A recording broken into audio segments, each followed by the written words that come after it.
की बड़ी खबर के साथ राष्ट्रपति द्रौपदी मुर्मू आज बाबा साहेब भीमराव अंबेडकर यूनिवर्सिटी के 10वें दीक्षांत समारोह में शामिल हुए।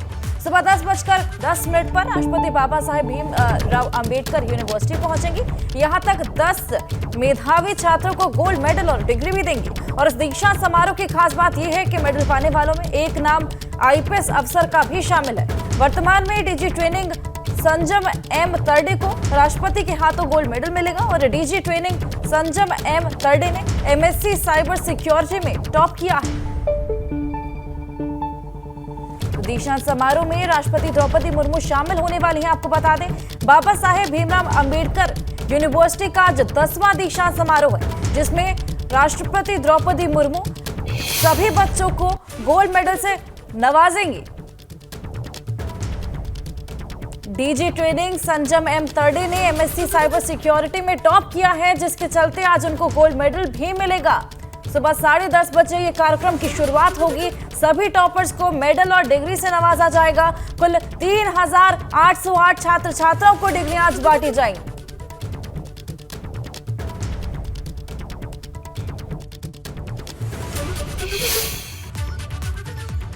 माननीय राष्ट्रपति जी के साथ जो हमारा सत्र है उसमें हम 10 छात्रों को गोल्ड मेडल और समता RD सोनकर समता अवार्ड देंगे।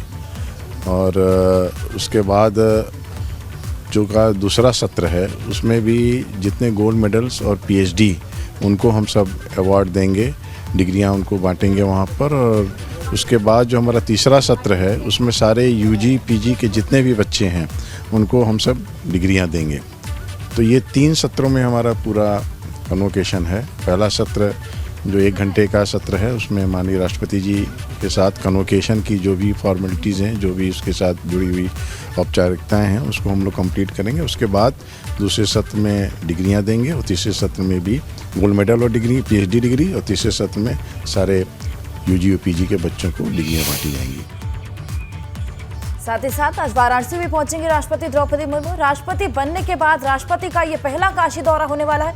काशी के सभी गंगा घाटों को खास तौर पर सजाया गया है। 5 घंटे तक काशी में राष्ट्रपति द्रौपदी मुर्मू रहने वाली है। बाबा विश्वनाथ और काल भैरव के दर्शन भी करेंगे राष्ट्रपति। आपको बता दें, शाम को गंगा आरती में शामिल होंगे। और साथ ही साथ राष्ट्रपति के दौरे के चलते सुरक्षा के खासा इंतजाम किए गए हैं।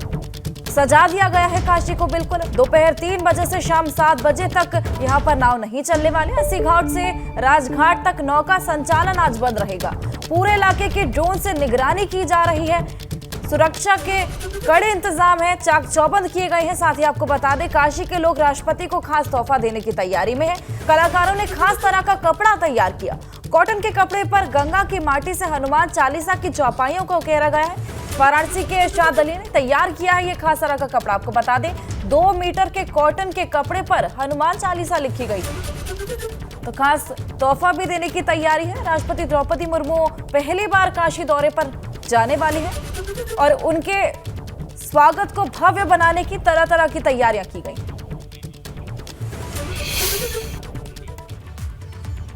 और चलिए खबरों में बढ़ेंगे आगे। एक और जहां लखनऊ का नाम लखनपुर या लक्ष्मणपुरी करने की भाजपा सांसदों की मांग के बाद सियासी बयानबाजी तेज हो गई है, वहीं लोक भवन में एक नागरिक अभिनंदन समारोह में राष्ट्रपति ने लखनऊ को लेकर बड़ी बात कही। राष्ट्रपति मुर्मू ने कहा कि लखनऊ का संबंध भगवान राम के भाई लक्ष्मण से है और लंबे वक्त तक लखनऊ को लखनपुर के नाम से जाना जाता रहा है। इस दौरान राष्ट्रपति ने पूर्व PM अटल बिहारी वाजपेयी को याद करते हुए लखनऊ से उनके जुड़ाव की भी बात कही।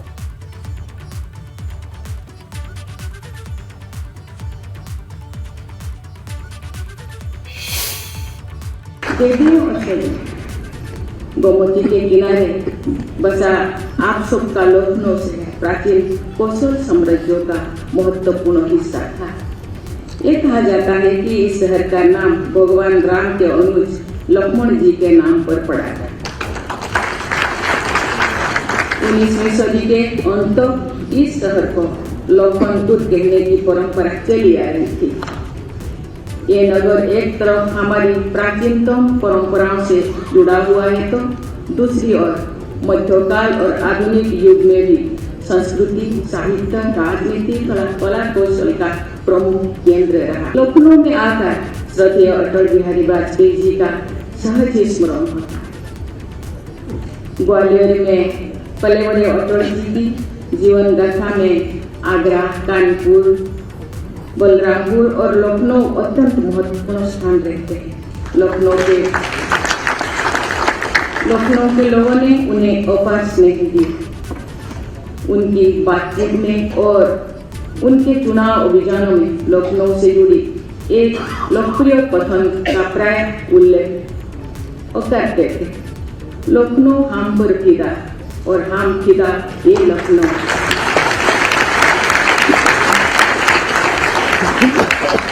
क्या है ताकत आसमां की जो छुड़ाए लखनऊ। अटल जी लखनऊ के लोगों से बहुत गहरा जुड़ाव महसूस करते थे। लखनऊ में आयोजित नागरिक अभिनंदन समारोह में राज्यपाल आनंदीबेन पटेल और सीएम योगी भी मौजूद रहे और इस दौरान सीएम ने जहां भारत में G20 समिट के आयोजन को लेकर पीएम मोदी की तारीफ की, तो साथ ही कहा कि उनकी सरकार यूपी को उत्तम प्रदेश बनाने की दिशा में काम कर रही है और साथ ही सीएम ने यूपी में आगमन के लिए राष्ट्रपति को धन्यवाद भी दिया। आदरणीय प्रधानमंत्री जी के नेतृत्व में आज पूरा देश अमृत काल के प्रथम वर्ष में इस आयोजन के साथ जुड़ करके अत्यंत प्रफुल्लित भी है और गौरव की अनुभूति भी कर रहा है। वैश्विक मंच पर भारत को अपने सामर्थ्य को दिखाने का अवसर भी प्राप्त हो रहा है। भारतीय मनीषा की वसुधैव कुटुंबकम की सोच के अनुरूप G20 की theme one earth, one family, one future भी निर्धारित की गई है। इस अवसर पर मैं उत्तर प्रदेश की सरकार की ओर से, उत्तर प्रदेश की 25 करोड़ जनता की ओर से इस बात के लिए पूरी तरह आश्वस्त करना चाहूंगा कि सरकार उत्तर प्रदेश की प्रत्येक दृष्टि से उत्तम प्रदेश बनाने के लिए पूरी प्रतिबद्धता, ईमानदारी के साथ कार्य करने के लिए कृतसंकल्पित है।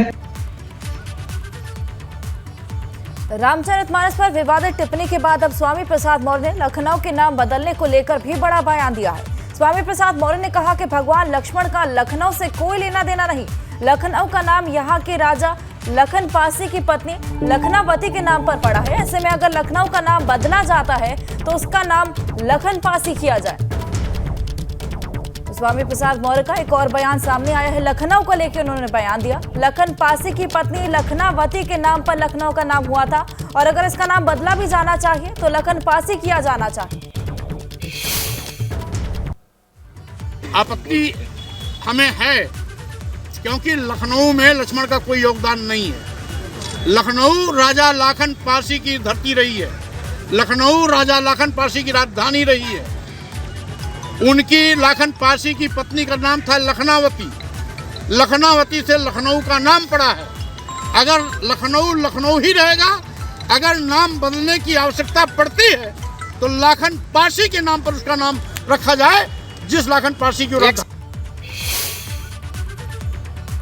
लखनऊ में आज से G20 की बैठकों का आयोजन होने वाला है। आज डिजिटल इकोनॉमी वर्किंग ग्रुप की बैठक होगी। सीएम योगी उद्घाटन समारोह में शामिल होंगे। केंद्रीय मंत्री अश्विनी वैष्णव भी इसमें मौजूद रहने वाले हैं। केंद्रीय मंत्री राजीव चंद्रशेखर महेंद्रनाथ पांडे भी इसमें शामिल होंगे। आपको बता दें, बैठक में G20 में शामिल देश के प्रतिनिधि भी शिरकत करने वाले हैं। तो इसके उद्घाटन समारोह में सीएम योगी शामिल होंगे। साथ ही साथ बैठक में G20 में शामिल देशों के प्रतिनिधि भी शिरकत करेंगे। लखनऊ में G20 की 3 बैठकें होने वाली हैं। सुबह 9:30 बजे से पहले सत्र की शुरुआत होगी। डिजिटल इकोनॉमी वर्किंग ग्रुप इसमें शामिल होने वाला है। 9 मित्र देश समेत कुल 120 प्रतिनिधि इसमें शामिल होंगे। डिजिटल इकोनॉमी पे हमारे 3 जो प्रधान मुख्य बिंदु हैं जिनके ऊपर डिस्कशन होगा और जिन पे सहमति बनाने के लिए आपस में बातचीत होगी, वो 3 मुख्य बिंदु हैं। हमारे जो डिजिटल पब्लिक इंफ्रास्ट्रक्चर जिसको हम बोलते हैं, डिजिटल पब्लिक इंफ्रास्ट्रक्चर पे सहमति बने। हमने जो भारत ने जो इतने अच्छे अच्छे प्लेटफॉर्म्स बनाए हैं, आधार है, UPI है, डिजी लॉकर है, कोविन है, इनको बाकी देशों के साथ कैसे उनके साथ शेयर किया जाए, ये हमारा एक मुद्दा होगा। दूसरा मुद्दा ये होता है कि हमारे दैनिक जीवन में जो साइबर सिक्योरिटी से रिलेटेड इश्यूज हैं, उनको हम कैसे, उन लोगों के जो अनुभव हैं, उनके जो एक्सपर्टीज हैं, बेस्ट प्रैक्टिसेज हैं, और हम लोगों ने जो देश में बहुत काम किया है साइबर सिक्योरिटी पे पिछले 5-7-10 सालों में, उससे हम बाकी उसका आदान प्रदान हो और हम लोग भी उनसे सीखें और हम भी अपने जो चीज़ें हैं वो उनसे शोकेस करें, उनको बताएं। उधर सीतापुर पहुंचे फिल्म डायरेक्टर सतीश कौशिक ने सीएम योगी की जमकर तारीफ की। साथ ही कहा कि अगर मौका मिला तो सीएम योगी पर फिल्म जरूर बनाएंगे। आपको बता दें कि Satish Kaushik global investor summit में शामिल हुए थे, जहां से वो सीतापुर के कुंदनी गांव पहुंचे, जहां कागज फिल्म की शूटिंग हुई थी। और इस दौरान एबीपी गंगा संवाददाता पंकज सिंह गौड़ से उन्होंने खास बातचीत। लखनऊ में आयोजित हो रहे ग्लोबल इन्वेस्टर समिट में भाग लेने के बाद सीतापुर पहुंचे फिल्म डायरेक्टर और हास्य अभिनेता सतीश कौशिक हमारे साथ हैं बातचीत के लिए। ये जानना चाहेंगे सर, इन्वेस्टर समिट में फिल्मों को लेकर उत्तर प्रदेश में भविष्य में क्या कुछ नया होने वाला है? देखिए, ये तो सब अच्छी तरह जानते हैं कि उत्तर प्रदेश जो है, जो एक शूटिंग फ्रेंडली स्टेट का उनको अवार्ड भी मिल चुका है कितने साल, जो सेंट्रल गवर्नमेंट ने दिया है, और उत्तर प्रदेश हमेशा अग्रसर रहता है। उत्तर प्रदेश ने ही सबसे पहले फिल्म बंधु बनाया था, उत्तर प्रदेश ने ही सबसे पहले फिल्म पॉलिसी बनाई जिसमें फिल्मकारों को जो है अनुदान दिए गए, सब्सिडी दी गई। अब जो आगे योगी जी ने बहुत ज़बरदस्त जो कदम उठाए हैं फिल्म इंडस्ट्री की मदद करने के लिए, वो ये है कि बहुत बड़ी 1000 एकड़ के अंदर फिल्म सिटी के निर्माण की बात की है, जो एक्चुअली वहाँ पे बड़े बड़े स्टूडियोज़ बनेंगे और बहुत भव्य बनेगा, क्योंकि इंटरनेशनल स्टैंडर्ड की एक वो फिल्म सिटी होगी। मैं योगी जी का बहुत दिल से धन्यवाद करता हूँ। इतना मतलब कर्मठ, ईमानदार और ऐसे मतलब जुझारू नेता बहुत कम होते हैं जो हिंदुस्तान और हिंदुस्तान की कल्चर के बारे में सोचते हैं। उन्होंने अपना जीवन जो है वो अर्पण किया एक तरह से। कहाँ से उन्होंने अपने परिवार को त्याग के अपनी इच्छाओं को त्याग करके सिर्फ देश सेवा में लगे हैं और यूपी के उसमें लगे हैं। तभी तो उनका नारा जो है ना कि जिसने यूपी नहीं देखा उसने भारत नहीं देखा असल में ना। तो ये वो वाली बात है कि आप यूपी की वो पावर है असल में ना। तो सतीश जी, जब आप खुद इतनी सारी फिल्में बनाते हैं तो योगी जी पर क्यों नहीं फिल्म बनाते हैं? क्यों नहीं बनाए तो कहा था कि एक किताब एक्चुअली उनके ऊपर लिखी थी प्रवीण जी ने, लेकिन मैं जो है किताब के राइट्स नहीं मिल पाए हैं मुझे अब तक उसके। पर वो किताब मैंने पढ़ी थी, बड़ी अच्छी थी, मेरा मन भी था कि उसको बुला, लेकिन राइट शायद नहीं मिल पा रहे। मैं नहीं बनाऊंगा, कोई और बनाएगा। पर ये है कि उनका जीवन जो है वो बहुत ही ज़बरदस्त रहा है, बचपन से लेकर के अब तक जो कि वो कर रहे हैं असल में यूपी के लिए और इतने बड़े स्टेट के लिए। तो बहुत इंटरेस्टिंग फिल्म बनेगी। आपको मौका मिले बनाएंगे योगी जी पर? ज़रूर बनाएंगे, क्यों नहीं बनाऊंगा। तो योगी राज से कितना प्रभावित हैं सतीश कौशिक साहब, जो कह रहे हैं कि अगर मौका मिले तो योगी जी पर भी एक फिल्म बना सकते हैं। सीतापुर से एबीपी गंगा के लिए पंकज सिंह गौर। यूपी में मानस विवाद पर जंग थमती नजर नहीं आ रही है। एक तरफ जहां स्वामी प्रसाद मौर्य का विरोध और समर्थन है, साथ ही साथ वहीं अब मानस विवाद पर समाजवादी पार्टी ने दो फाड़ नजर आ रही है। अमेठी के गौरीगंज से सपा विधायक राकेश प्रताप सिंह और सपा महासचिव स्वामी प्रसाद मौर्य के बीच वार पलटवार का सिलसिला शुरू हो गया। पहली बात तो मैं रामचरित मानस का विरोध नहीं कर रहा हूँ। वो दुधमुहे बच्चे हैं जो मुख्य मुद्दे को भटकाना चाहते हैं। मैं महिलाओं, आदिवासियों, दलितों, पिछड़ों को अपमानित न किया जाए धर्म के नाम पर, इसलिए तुलसीदास की कुछ चौपाइयों के वो हिस्से संशोधित किए जाएं या प्रतिबंधित किए जाएं। छोटी सी मांग है। उनके दल का नहीं, मैं समाजवादी पार्टी का विधायक हूं और उनसे पुराना समाजवादी हूं। मैं अभी उनको चंद दिन आए हुआ, मैं केवल उनसे इतना पूछना चाहता हूं कि उनके पास ज्ञान ज़्यादा हो सकता है। एक बड़े नेता के तौर पर मैं उनका सम्मान करता हूं, लेकिन हो सकता है कि धार्मिक जानकारियां उनको कम हो।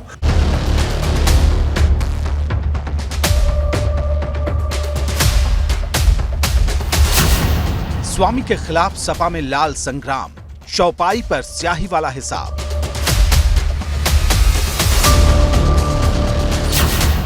दो धड़ों में बटी सपा, स्वामी से विधायक राकेश प्रताप सिंह खफा। ये अमर्यादित स्थिति पैदा कर रहे हैं। जब से स्वामी प्रसाद मौर्य ने रामचरितमानस पर बयान दिया है, समाजवादी पार्टी में संग्राम छिड़ गया है, क्योंकि जहां एक तरफ भाजपा इसको लेकर विरोध में जुटी है, तो वहीं सपा के एक धड़े ने स्वामी के खिलाफ मोर्चा खोल रखा है।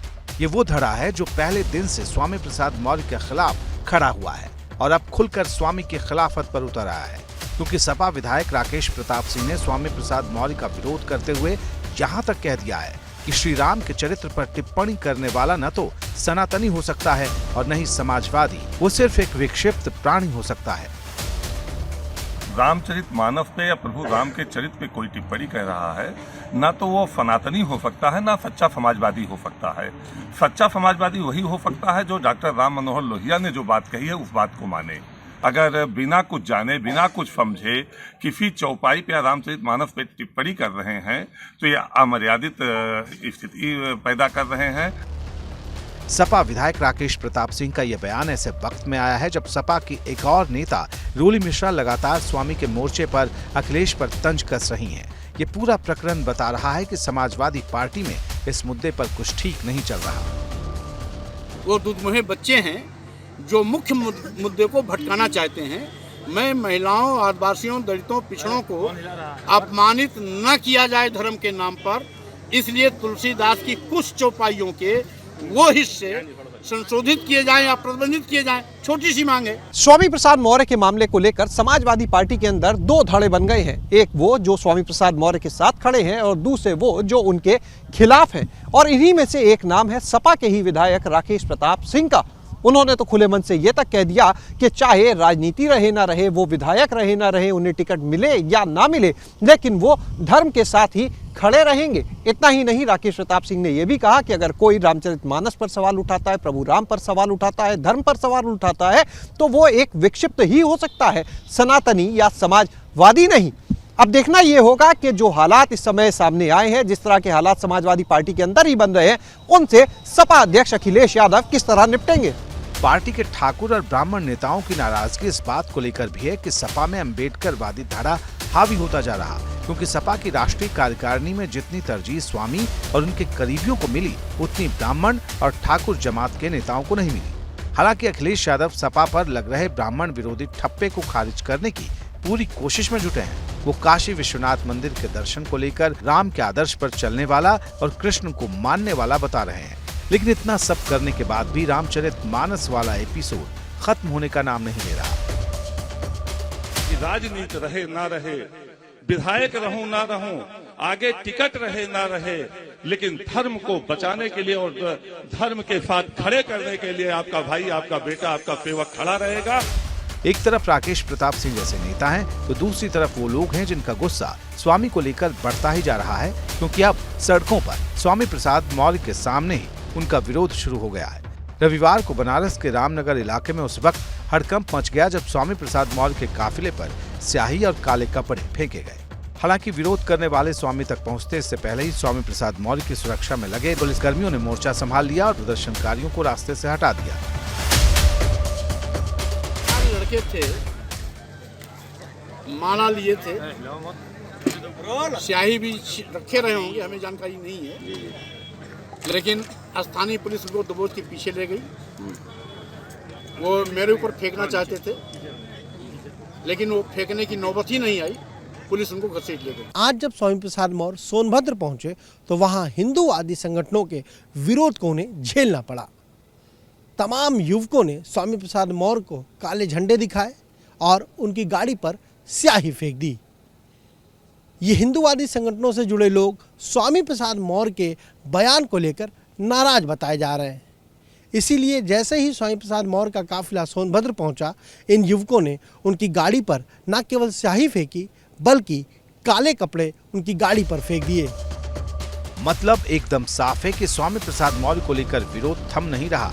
सबसे बड़ा सवाल इस बात का भी है कि जो लाल संग्राम समाजवादी पार्टी के भीतर छिड़ा है, आखिर वो कैसे खत्म होगा, क्योंकि सवाल 24 की जंग का है, उस वोट बैंक का है जिसके लिए ये घमासान मचा है।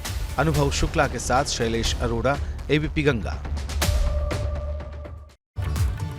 और चलिए आगे बढ़ेंगे। आज हो सकती है सपा कार्यकारिणी की घोषणा। प्रदेश कार्यकारिणी में हो सकते हैं 120 सदस्य।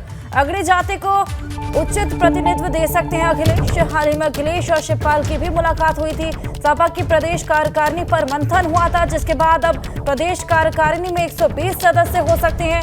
साथ ही साथ अगड़ी जाति को उचित प्रतिनिधित्व दे सकते हैं अखिलेश।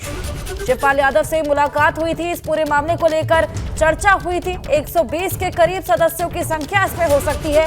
अगड़ी जाति के नेताओं को खासा मौका मिल सकता है। साथ ही साथ कुछ प्रकोष्ठों के अध्यक्ष को भी इस बार मौका दिया जा सकता है।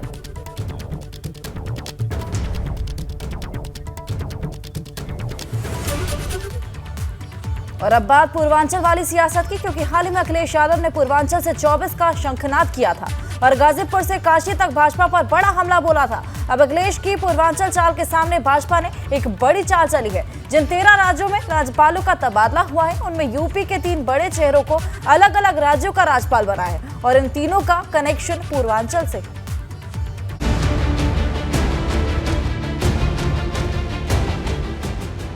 पूर्वांचल जिताएगा 24 की जंग, सियासत का राज्यपाल रंग। भाजपा की बड़ी तैयारी, विपक्ष पर पड़ेगी भारी। क्या उत्तर प्रदेश की राजनीति पूर्वांचल सेंट्रिक हो गई है? क्योंकि पहले भाजपा के राष्ट्रीय अध्यक्ष जेपी नड्डा ने अपनी जनसभा के लिए पूर्वांचल को चुना, फिर अखिलेश यादव ने उसी गाजीपुर से जनसभा कर 24 का पारा चढ़ा दिया और अब भाजपा ने पूर्वांचल को साधने के लिए एक नया दांव चला है। क्योंकि जिन 13 राज्यों में राज्यपालों का तबादला हुआ है, उनमें यूपी के 3 बड़े चेहरों को अलग अलग राज्यों का राज्यपाल बनाया गया है। इनमें शिव प्रताप शुक्ला को हिमाचल प्रदेश का राज्यपाल बनाया गया है, तो भाजपा के प्रदेश उपाध्यक्ष रह चुके लक्ष्मण प्रसाद आचार्य को सिक्किम का राज्यपाल बनाया गया है। इस लिस्ट में तीसरा नाम आजमगढ़ के रहने वाले फागू चौहान का है, जिन्हें मेघालय का राज्यपाल बनाया गया है। लेकिन बड़ी बात यह है कि इन तीनों का कनेक्शन पूर्वांचल से है। यही वजह है कि भाजपा के इस दांव को उसके मिशन पूर्वांचल से जोड़कर देखा जा रहा है। राज्यपाल के नाते दायित्व दिया गया है। मैं प्रधानमंत्री जी का, माननीय राष्ट्रपति जी का और पूरे संगठन का भी धन्यवाद करता हूं। उनको शुभकामनाएं देता हूं दोनों को कि उनको सेवा करने का मौका मिलेगा और उनके नेतृत्व में, उनके मार्गदर्शन में दोनों प्रदेश शानदार तरीके से और प्रगति करेंगे, ऐसी मेरी शुभकामना। देश के 13 राज्यों में राज्यपाल बदले गए हैं। खास बात यह है कि इनमें से 3 नाम उत्तर प्रदेश से ही आते हैं। इसमें पहला नाम है लक्ष्मण प्रसाद आचार्य का, जो उत्तर प्रदेश विधान परिषद के सदस्य हैं। इसके अलावा भाजपा उत्तर प्रदेश के उपाध्यक्ष भी हैं और इनको सिक्किम का राज्यपाल बनाया गया है। दूसरा नाम अगर बात करें तो वो है शिव प्रताप शुक्ला का, जो मोदी सरकार के पहले कार्यकाल में वित्त राज्य मंत्री भी रहे केंद्र में, और ये भी पूर्वांचल से आते हैं। तीसरे नाम की अगर बात करें तो वो है फागू चौहान का, और ये अब तक बिहार के राज्यपाल थे, लेकिन अब उन्हें मेघालय का राज्यपाल बनाया गया है। खास बात यह भी है कि ये तीनों ही चेहरे पूर्वांचल से आते हैं। ऐसे में चर्चा ये भी है कि कहीं ना कहीं इन सभी को राज्यपाल बनाकर पूर्वांचल साधने की भी एक कोशिश की जा रही है। दरअसल समाजवादी पार्टी ने इन दिनों पूर्वांचल में अपनी पूरी ताकत झोंक रखी है। इसे सपा की राष्ट्रीय कार्यकारिणी से भी समझ सकते हैं, जिसमें पूर्वांचल से आने वाले नेताओं को खूब जगह मिली है। वहीं भाजपा के लिए मुश्किल यह है कि उसे 2022 में पूर्वांचल के पिच पर सपा से सीधी टक्कर मिली है। यही वजह है कि भाजपा अब खुलकर पूर्वांचल के मोहरे तय करने में जुट गई है। लेकिन अहम सवाल यह है कि क्या भाजपा का ये राज्यपाल दांव पूर्वांचल की हवा उसके पक्ष में कर पाएगा? Bureau report, ABP Ganga.